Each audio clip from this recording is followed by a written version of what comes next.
আসসালামু আলাইকুম সুপ্রিয় শিক্ষার্থীরা, আপনাদের সকলকে স্বাগত জানাচ্ছি আজকের এই ক্লাসে। আজকে আমাদের আলোচনার বিষয় হচ্ছে ইনভেন্টর অফ কম্পিউটার বা কম্পিউটার আবিষ্কারক।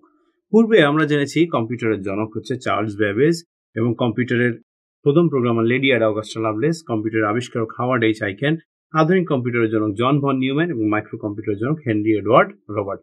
এই যে পাঁচটা লাইন, এই পাঁচটা লাইন হচ্ছে বেসিক লাইন। এই বেসিক পাঁচটা লাইন আমরা মনে রাখবো। এই পাঁচ লাইনের ভিতরে কিন্তু অনেক কনফিউশন আছে এবং এই কনফিউশনগুলো আজকে আমরা দূর করার চেষ্টা করব। প্রথম যে কনফিউশন সেটা হচ্ছে জনক এবং আবিষ্কারক। আমরা পূর্বে জনক সম্পর্কে আলোচনা করেছি, চার্লস ব্যাবেজ হচ্ছে কম্পিউটারের জনক। আজকে আমরা যে বিষয়টি নিয়ে আলোচনা করব সেটি হচ্ছে কেন এই হাওয়ার্ড এইচ আইকেনকে কম্পিউটারের আবিষ্কারক বলা হয়। হাওয়ার্ড এইচ আইকেনকে কেন কম্পিউটার আবিষ্কারক বলা হয় এবার আমরা একটু জানবো। কম্পিউটার আবিষ্কারক বলা হয় হাওয়ার্ড এইচ আইকেনকে।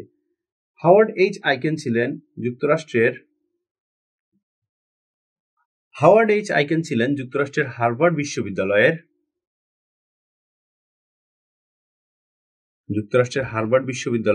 একজন গণিতের অধ্যাপক। যুক্তরাষ্ট্রের হার্ভার্ড বিশ্ববিদ্যালয়ের একজন গণিতের অধ্যাপক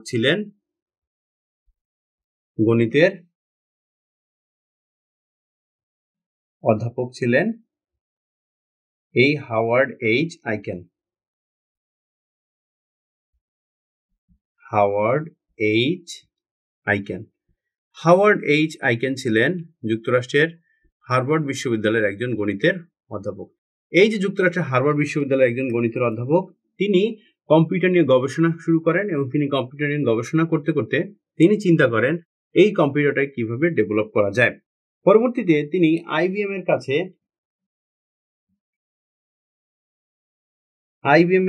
1937 সালে একটি প্রজেক্ট সাবমিট করেন।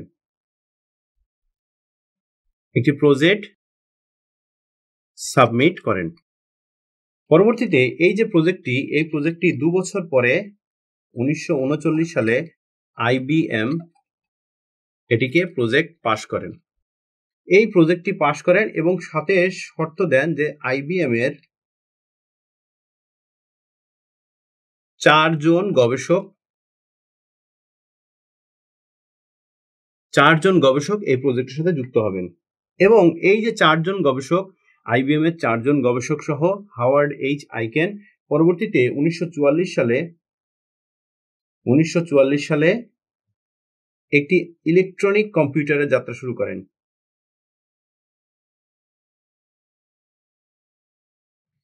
একটি ইলেকট্রনিক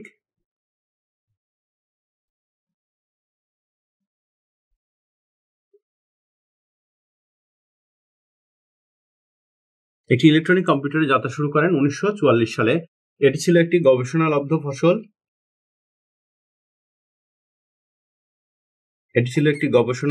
দীর্ঘ গবেষণার পরে এই গবেষণার ফসলটি তারা পেয়েছিলেন। এটি এসেছিল অ্যানালিটিক্যাল ইঞ্জিন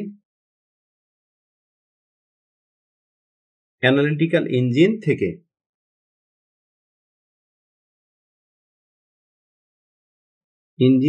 এই যে গবেষণার ফসলটি সেটি এসেছিল অ্যানালিটিক্যাল ইঞ্জিন থেকে। অর্থাৎ আমরা যেটি জেনেছি পূর্বে, চার্লস ব্যাবেজ 1833 সালে একটি ইলেকট্রনিক যন্ত্র মডেল করেন বা ইলেকট্রনিক যন্ত্র ডিজাইন করেন, যার নাম ছিল কি অ্যানালিটিক্যাল ইঞ্জিন। এই অ্যানালিটিক্যাল ইঞ্জিন বেস করে হাওয়ার্ড এইচ আইকেন একটি গবেষণা ফসল তৈরি করলেন, যার নাম হচ্ছে মার্ক 1। এই যে মার্ক 1, এই মার্ক 1ই ছিল বিশ্বের প্রথম ইলেকট্রনিক কম্পিউটার।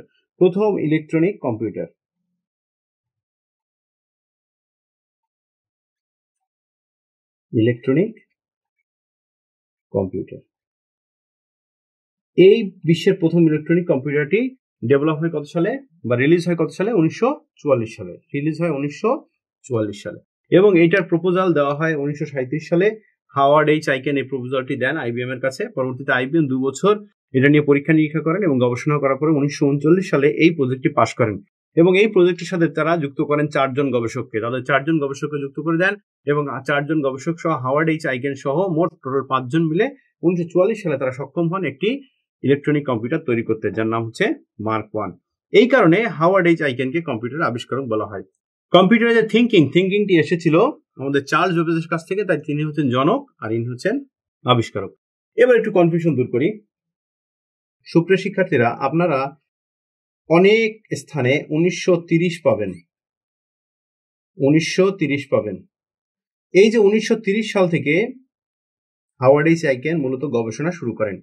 তিনি গবেষণা করতে যে দেখেন, তার যে গবেষণা যদি ফলপ্রসূ হতে হয়, তাহলে তিনি একা এই গবেষণাটা করে সম্পূর্ণ করতে পারবেন না, কারণ এখানে প্রচুর অর্থের প্রয়োজন ছিল, প্রচুর গবেষণার দরকার ছিল, প্রচুর কাজের দরকার ছিল।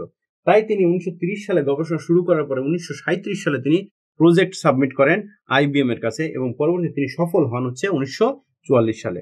তাই যদি বলা হয় প্রথম কম্পিউটার আবিষ্কার কত সালে, তাহলে সেটা আমরা বলবো 1944 সালে, 1930 সালে নয়। কারণ 1930 সালে প্রথম গবেষণাটি আস্তে আস্তে ধীরে ধীরে ডেভেলপ হতে থাকে এবং ফাইনালি সেটা রিলিজড হয়, কম্পিউটার রিলিজ হয় হচ্ছে 1944 সালে।